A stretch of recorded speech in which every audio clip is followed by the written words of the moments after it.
오늘 우리가 너무나 잘 아는 말씀 하나를 같이 봉독하고 오늘 말씀을 시작했으면 좋겠습니다. 이사야서 41장 10절의 말씀인데 우리 함께 같이 봉독하도록 하겠습니다.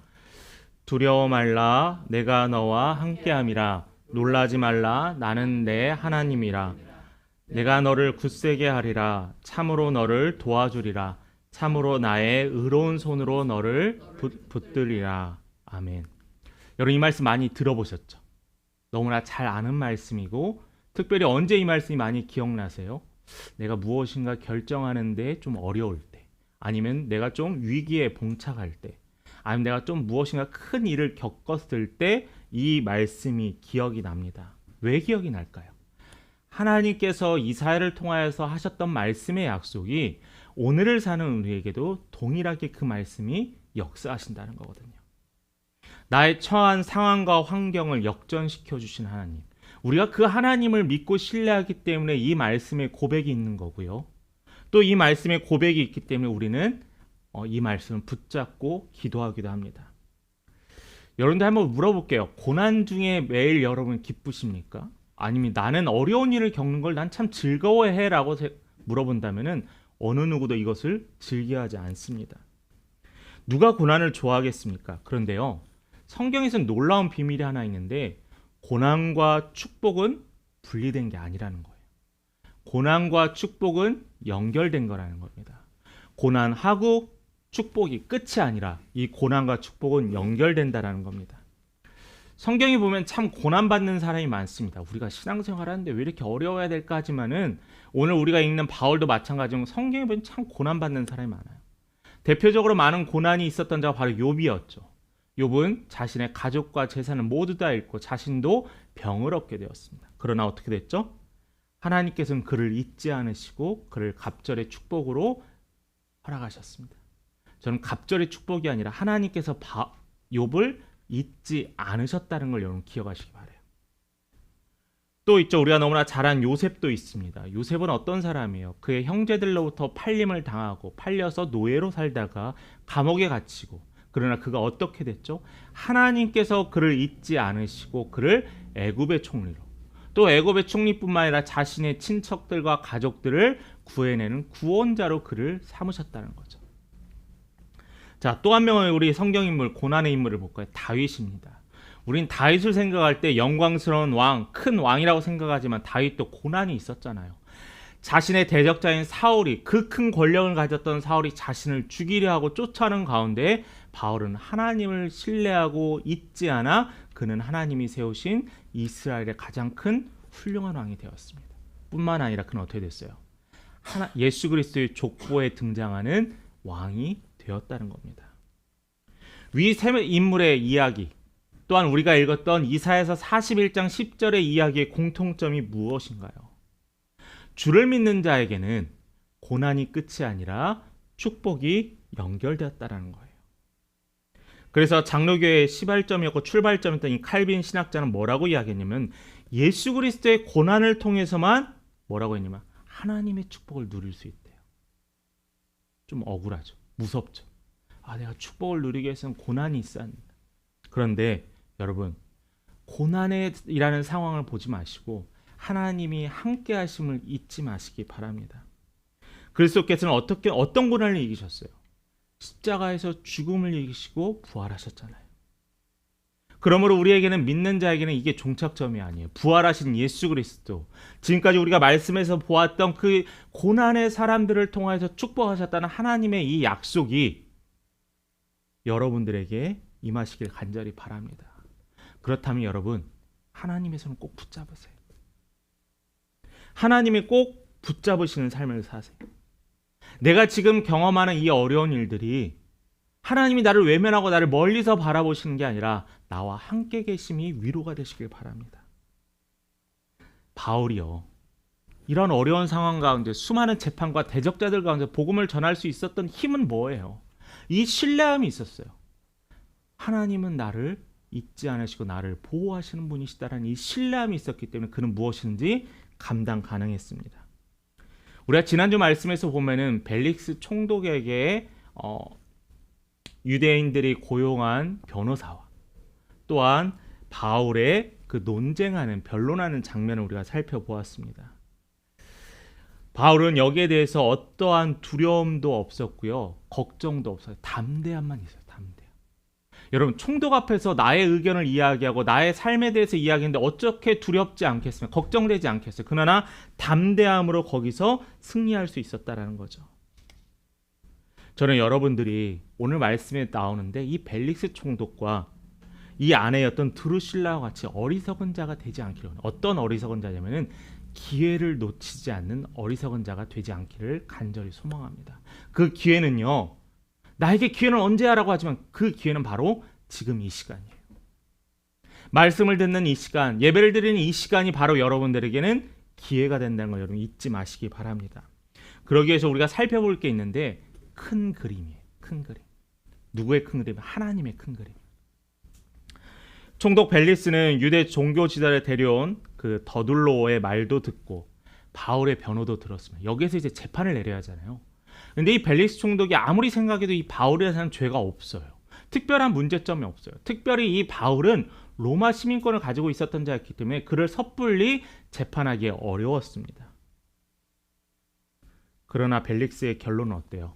그에게 무죄를 선고하지 않았어요. 오히려 그를 어떻게 하면 감옥에 가둬놨습니다. 헤롯 궁안에 계속 가두어놔요. 자, 여러분이 바울이면 어때요? 죄가 없고 수많은 사람의 생각에 죄가 없다고 생각하고 나는 죄가 없다고 생각하지만 바울은 지금 어디에 있어요? 감옥에 있어요. 갇혀 있어요. 하나님께 원망이 되겠죠. 하나님 왜 나를 이 감옥에 다시 가둬놓으십니까? 내가 비록 자유롭다 하지만 사람들의 감시와 통제가 있지 않습니까? 바울은 억울하잖아요. 하나님 왜 이러시나요? 이러한 질문이요, 믿는 사람에게는 원망이 될 수도 있다는 거예요. 그렇다고 여러분들에게 어른과 같이 하나님 앞에서 어른과 같이 살라는 게 아니에요. 하나님께 때로는 원망도 할 수 있죠. 하나님께 때로는 찡찡거릴 수 있죠. 하나님께 때로는 우는 소리도 할 수 있죠. 그런데 여러분, 이것이 점점 되면 원망으로 변할 수 있다는 거예요. 그러나 오늘 이 바울은 어떠한 원망조차도 없었습니다. 의심조차도 없었어요. 왜냐하면 지금까지 자신을 이 자리에 인도하신 하나님에 대한 강한 신뢰가 있었어요. 하나님은 약속하신 그 로마 땅을 향하여서 하신 약속이 있기 때문에 그는 결코 그 의심을 내려놓지 않았습니다. 의심을 갖지 않았어요. 그는 하나님께서 나를 위하여, 바울을 위하여 어떠한 큰 그림을 그리시는지 그는 기대하고 있었다는 거죠. 지금 바울이 무죄 선고를 받고 즉시 석방되었으면 어떻게 됐을까요? 여러분 한번 생각을 해봅시다. 바울을 죽이기 위해 금식하면서 모였던 암살단원이 40여 명이 있습니다. 그 40여 명이 대제사장과 함께 멀리 100km를 걸어와서 바울을 죽이고자 하는 목적 하나로 그들이 모여 있어요. 만약에 무죄를 선고하고 바울이 풀려난다면 바울은 어떻게 될까요? 죽지 않을까요? 죽을 위험에 처하지 않을까요? 하나님의 그림은 뭐였냐면 바울을 보호하기 위함이었습니다. 지금 너무나 들끓는 이 민심에 바울을 보호하기에 최적의 장소가 이 총독의 궁안이었다라는 거죠. 제가 그냥 말을 끼워 맞히는 게 아니라 그 말에 증거가 있습니다. 이 총독은요, 로마 장교인 백부장에게 명령합니다. 뭘 명령하냐면 바울을 지키라고 명령해요. 어떤 사람, 믿음이 없는 사람이 이렇게 해요. 아, 바울이 도망 못 가게 지키라는 거네 하는데 믿음 있는 자에게는 하나님이 그를 대적자들로부터 보호하여 주신다는 거죠. 이 차이가 있어야 돼요. 믿는 자에게는 하나님이 일하심에 대한 신뢰가 있어요. 그렇기 때문에 나는 지금 감옥에 갇혀 있는 게 아니라 하나님이 나를 대적자로부터 보호하신다라는 거죠. 뿐만 아닙니다. 이곳은 감옥이 아니에요. 바울의 지인들이 와서 그를 돌보아 주는 것을 허락했다라는 거죠. 이곳은 하나님께서 바울을 위한 예배처였습니다. 어떻게 범죄자 한 명을 위해서 이런 배려를 할 수 있겠습니까? 군사를 동원하고 사람들이 왔다 갈 수 있는 그림, 이 그림은 바로 하나님께서 예비하신 그림이라는 거죠. 하나님의 지혜, 나의 지혜, 어떤 게 과연 클까요? 저는 당연히 하나님의 지혜라고 큽니다.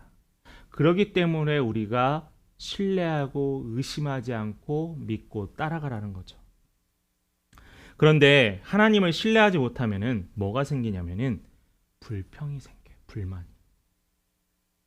하나님께서 말씀해 주시고 그토록 기적을 보여달라고 했지만은 의심한 사람이 있습니다. 누가요? 출애굽한 이스라엘 백성들이요.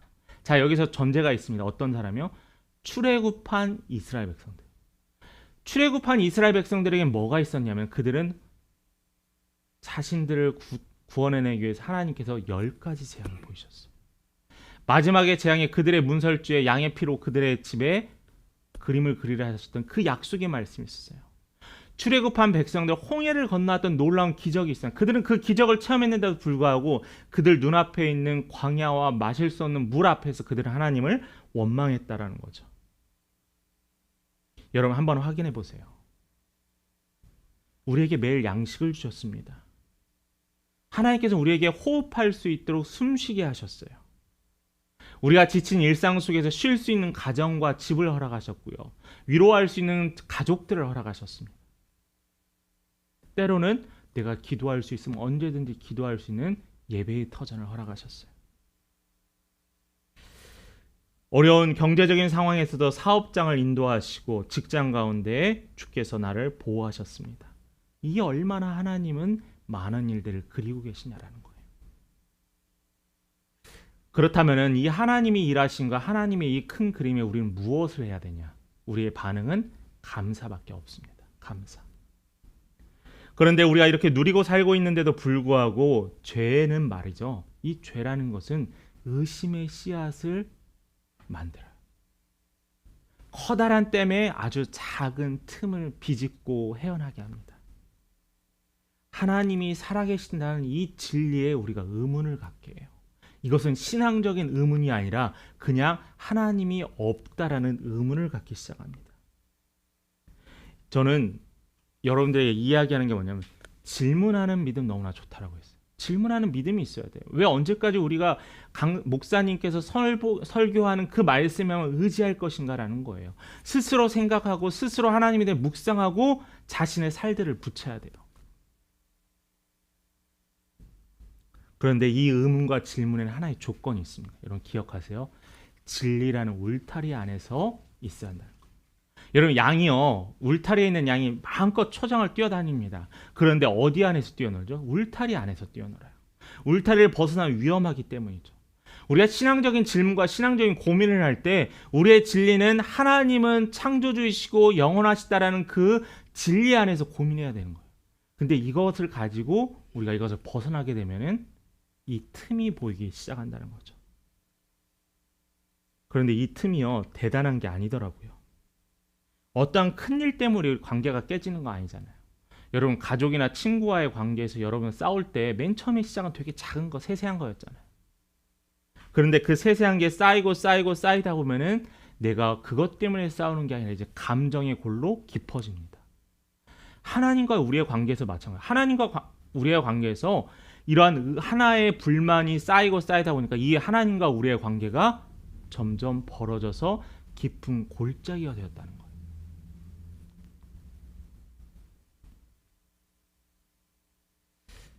풀리지 않는 질문, 의문, 우리는 불평합니다. 하나님을 원망해요. 하나님 왜 내 삶에서 아무것도 일하지 않으시는 거예요? 왜 제가 이렇게 힘든데 하나님 왜 나를 가만히 두시는 거예요? 도대체 어디 계시나요? 그런 질문들을 합니다. 그런데 여러분, 하나님의 신뢰가 굳건해지면요, 상황으로 인해서 하나님을 의심하지 않아요. 바울이요 자신이 감옥에 갇혔다가 하나님을 의심했나요? 그는 다메섹에서 예수 그리스도를 만난 후에 그는 주는 그리스도시다라는 것에 대해서 절대 잊지 않고 있었다라는 겁니다. 주의 말씀이 등불이 되어서 기도하며 하나님의 뜻을 구하며 걷는다면 나는, 여러분들은 어떠한 험한 길도 걸어갈 수 있습니다. 강단에서 설교할 때 이런 생각을 합니다. 저도 이제 설교를 하는데 피드백을 받기도 하죠. 뭐 아내로부터 받기도 하고 성도님들의 표정으로도 받습니다.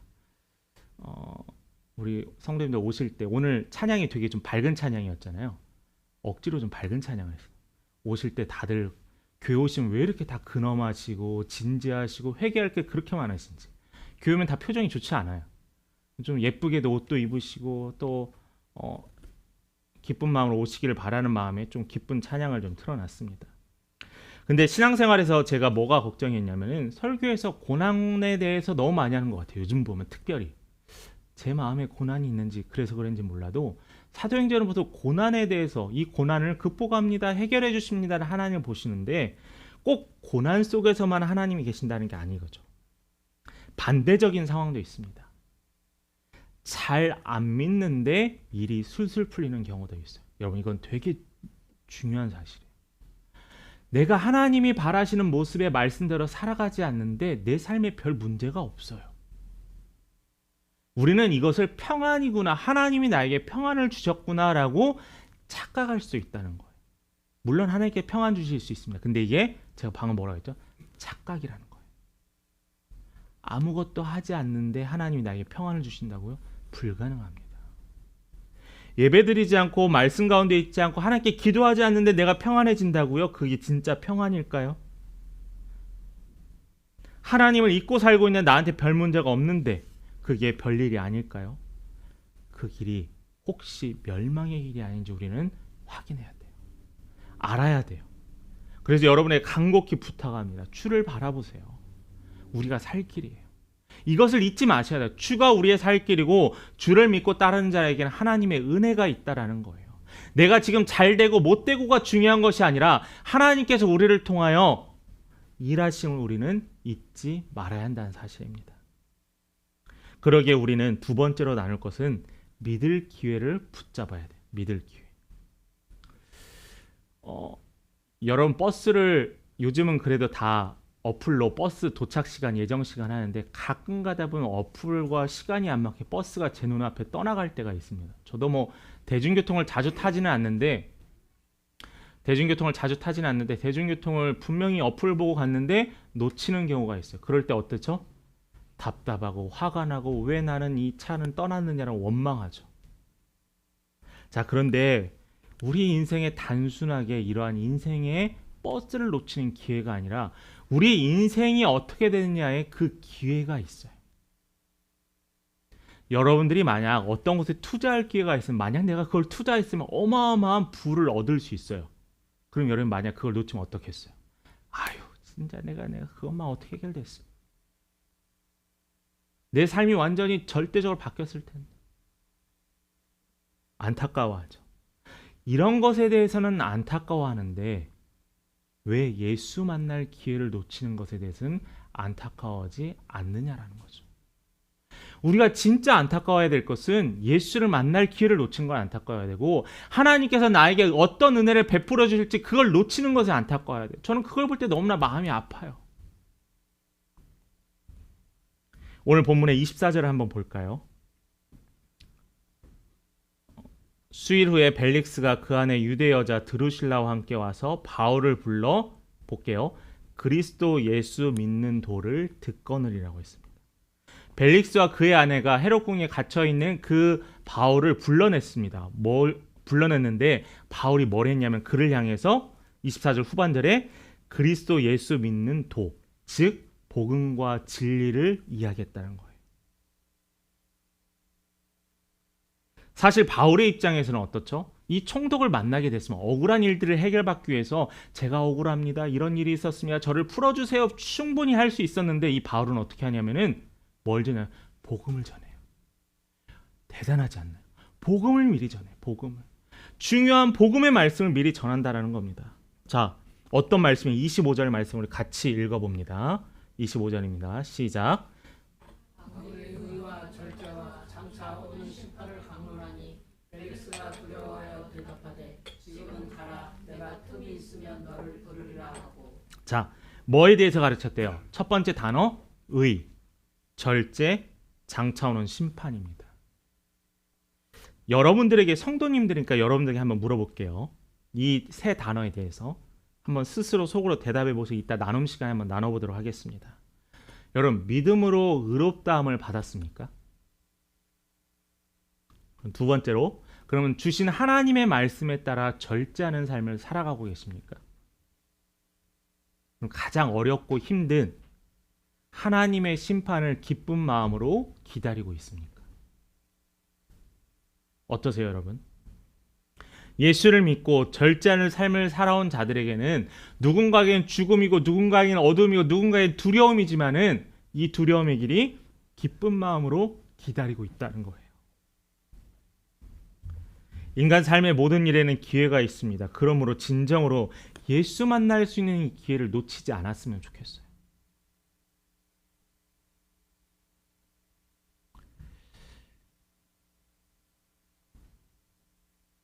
시간이 되면 예수를 믿는다고요? 아직 해야 될 일이 많다고요? 주님이 원하는 사람은 잠시 미뤄두고 믿음만 소유하고 있으면 된다고요? 여러분, 시간이 없어요. 시간은 우리를 기다려주지 않아요. 사랑하고 섬길 수 있는 시간과 기회가 계속 기다려주지 않는다는 거예요. 여러분, 만약 자동차가 있습니다. 그런데 편리한 이 자동차가 있는데 우리는 그 편리한 자동차를 놔두고 길을 걸어 다녀요. 어리석은 일이 아닐까요? 쉽게 예수 그리스도를 믿고 따라서 신앙의 생활을 할 수 있는데 우리는 계속 힘든 길을 걸어가요. 밀어요.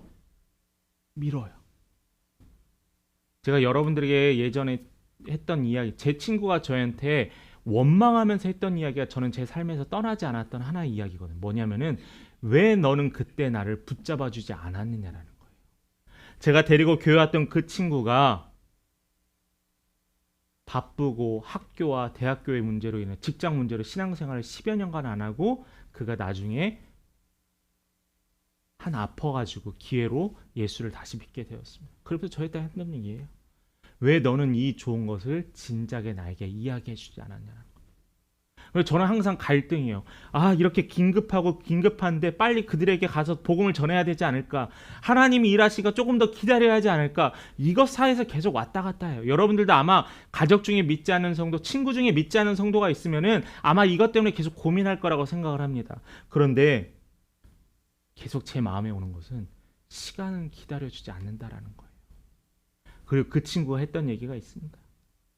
퇴원하고 나서 병원에서 이제 신앙생활하면서 너무나 행복하다라는 거예요.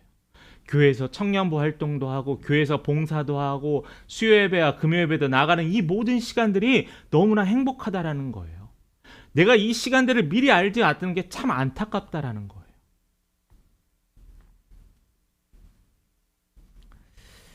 맞습니다. 교회라는 공동체를 통해 믿음의 생활을 할 때 물론 개인의 신앙의 고백도 필요하지만 혼자 신앙생활하면 안 돼요. 코로나 이후에 아직 교회로 회복하지 않은 성도들이 있다고 합니다. 그들에게 종교는 무엇이세요? 물어보면은 기독교라고는 해요. 그러나 기독교인 같지는 않습니다. 왜냐하면은 예배는 내가 선택해서 듣고 내가 필요할 때 듣기 때문이죠. 그런데 여러분, 내가 필요한 게 예배가 아니라 이 예배 이제는 하나님이 부르시는 자리예요. 내가 믿음 생활을 통해서 내가 승리하고 내가 하나님을 잘 믿는 것이 아니라 지혜를 깨닫는 것이 아니라 서로 믿음의 공동체 가운데 서로 협력하고 도와 아름다운 믿음의 선을 유지하는 거예요. 이 교회라는 아주 좋은 하나님의 선물을 왜 우리는 내려놓느냐는 거예요. 나만 도를 깨닫고 나만 선을 행하는 것, 예전에 기독교 초기에 그런 게 있었습니다. 그런 사람이 어디였냐면 수도원이에요. 사막이에요. 그들은 하나님을 만나기 위해서 그 자리로 갔습니다. 여러분, 기독교는요, 세상 속의 기독교예요. 제가 이따 목장 모임 때도 나누겠지만은 참 안타까운 게 우리가 믿음을 지키기 위해서 우리가 똘똘 뭉쳐야 합니다라는 것은 이해를 합니다. 그런데 점점 우리는 세상과 동떨어져 있는 외딴 섬에 살고 있어요. 우리만 의롭다고 살고 있어요. 너무나 안타까워요. 세상 속의 빛과 소금이 되어야 하는데 우리끼리 모여서 빛을 내요. 그 어느 누구도 관심이 없어요. 예수가 원하는 삶일까요? 바울이 목숨 걸면서 전했던 복음이 이런 걸까요? 자신의 출세를 위해서 무엇이든지 하였던 벨릭스, 뇌물만 기대했던 벨릭스. 이 벨릭스는 3명의 아내를 뒀는데 특별히 오늘 등장하는 드루실라는 아름답다 해서 다른 사람의 아내를 빼앗았습니다. 이 어리석은 이 부부는 눈앞에 욕심만 채웠던 부부였어요. 그래서 바울이 전했던 의와 절제와 장차오는 이 심판에 대해서 그들은 반응이 어땠죠? 25절 한번 다시 볼까요? 벨릭스가 어떻게 했죠? 두려워했어요. 심판에 대해서 두려워했습니다. 걱정하긴 했어요. 여러분, 만약에 여러분 믿지 않는 사람, 예수 믿지 않으면 지옥에 떨어지는데 지옥에 가면은 불구덩이에 있고 사람들이 죽지 않고 평생 고통 속에 있대 하면은 사람들이 그것을 두려워합니다. 걱정하긴 해요. 그런데 두려웠던 그 뒤에 반응이 뭐냐면은 벨릭스는 틈이 있으면 너를 부르리라며 그는 외면하고 떠나버렸다는 거예요. 이 말이 뭐예요? 결국 자신은 예수 믿을 기회를 놓쳤다라는 거죠. 결국 이 부부는 예수 믿을 길을 눈앞에서 버려두고 말았다는 겁니다. 왜냐하면은 우선순위가 이게 아니었거든요. 그러나 바울은 이들 앞에서 이렇게 담대하게 죄인의 신분으로 너희가 예수를 믿지 않으면 너희는 심판받을 거야, 죽을 것이야 라는 이 말에 그는 담대하게 그는 선포했다라는 거예요.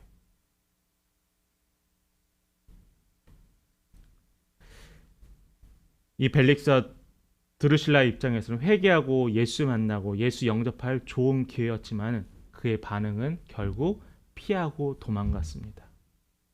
하나님께서 나를 부르시는 소리. 지금 이 시간에 김순교 목사를 통해서 사도행전 24장 22절에서 27절의 말씀을 통해서 하나님께서 나를 어떻게 부르시냐는 거예요. 기회를 놓치지 말아라. 예수 믿는 기회를 놓치지 말아라.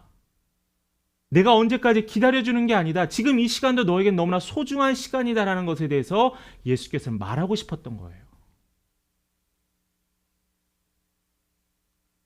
벨릭스는 나중에 호출하겠다고 돌려냅니다. 또한 벨릭스의 한 마음에는 아직도 이 바울에게 예루살렘에 가져갔던 그 많은 구제금만 생각을 해요. 그리고서 결국엔 자기 책임을 다하지 않고 자신의 부하에게 바울을 넘깁니다. 안타까운 사람이에요. 일생일대 기회를 놓친 어리석은 사람이에요. 그들이 바울의 말을 따라 결단만 했어도 마지막 삶은 다른 결론을 맺었을 겁니다. 이 벨릭스와 이 부부는 어떻게 죽음을 당했냐면은 8년 정도 후에 모든 것을 빼앗기고 죽게 되었습니다. 이 벨릭스와 똑같은 결말을 가진 사람이 있어요. 그게 누구냐면은 사도신경에 등장하는 누구죠? 빌라도예요. 총독 빌라도. 총독 빌라도는 예수가 죄 없다는 걸 알았어요, 몰랐어요? 알았습니다. 예수가 죄 없고 이 자는 누구보다 의롭다라고 그는 머릿속에 생각했어요. 근데 그는 그를 십자가에 못 박는 결정을 했습니다. 빌라도가 죄가 없을까요? 빌라도는 죄가 있어요. 뭔 죄냐면은 사람들이 자신을 해할까 두려워해요. 자신이 지금까지 누렸던 수많은 명예와 권력들을 놓칠까 걱정하여 이스라엘 백성들이 자신을 향하여 반란을 일으킬까 걱정하여서 결국에는 죄 없는 예수 그리스도 십자가에 못 박았다라는 거죠. 여러분, 핑계예요. 이 빌라도와 같이 이 벨릭스와 같이 핑계예요. 바쁘다. 내가 이것을 하면 될 것이다. 내가 나중에 하면 될 것이다. 핑계입니다. 예수님은 뭐라고 하면 지금 당장 right now예요. 지금 당장 내게로 돌아오고 내게로 부르짖으라는 거거든요.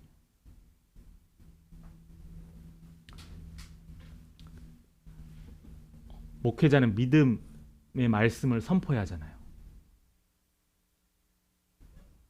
잠깐 이거 내려놓고 나중에 신앙생활하면 됩니다.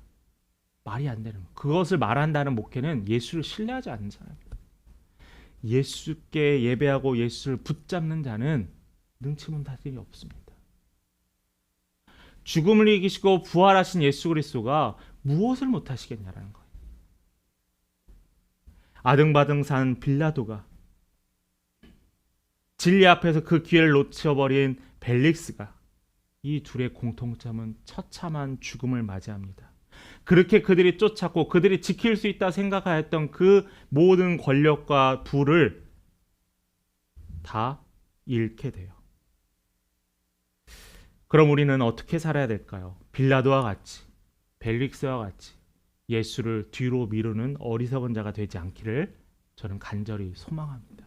그게 우리가 살아야 될 길이에요. 말씀 마칩니다. 바울은 참 대단한 사람이에요. 또 한편으로는 대담한 사람입니다. 그가 그렇게 대단하고 용기를 가질 수 있었던 비결은 하나님을 향한 흔들리지 않는 믿음이 있었기 때문이라고 생각해요. 그가 수많은 군중들 사이에서 있든 감옥에 있든 어떠한 두려움 가운데 있든 바울에게는 어떠한 것도 문제가 되지 않아요. 벨릭스는 바울이 전한 말씀에 두려워했지만 그는 진리를 받아들이기보다 외면하고 피했어요. 왜냐하면 진리의 길보다 세상의 것이 더 컸거든요. 여러분, 간절함이 있어요? 기도하세요. 우리를 창조하시고 우리를 구원해 주신 예수 그리스도가 있는데 무엇이 부족합니까? 그렇게 기도했는데도 안 돼요? 하나님의 뜻이에요. 고난 가운데 축복으로 인도하시는 그 연장성산에서 그거 하나 때문에 우리의 믿음이 흔들린다면 우리는 축복의 길로 가는 길이 막혀버린다는 거거든요. 지금 여러분들은 복음을 위해 목숨을 내는 바울의 길을 걷고 있습니까? 아니면은 자신의 것을 지키기 위해 발버둥치는 벨릭스의 길을 가고 있습니까? 여러분들의 마음과 믿음을 점검해 보시기 바랍니다. 나는 확실하게 예수에게 삶을 맡긴 자인가? 우선순위를 놓는 자인가? 점검해야 돼요. 바로 지금이 우리가 예수를 향해 변하고 결단해야 될 시간이라는 거죠. 저는 우리 함께 걷는 교회 성도들, 또한 이 말씀을 듣고 있는 귀한 믿음의 성도들 모두가 이 기회를 꼭 붙잡았으면 좋겠어요. 예수께 매여 복된 자의 삶이 되기를 간절히 기도합니다.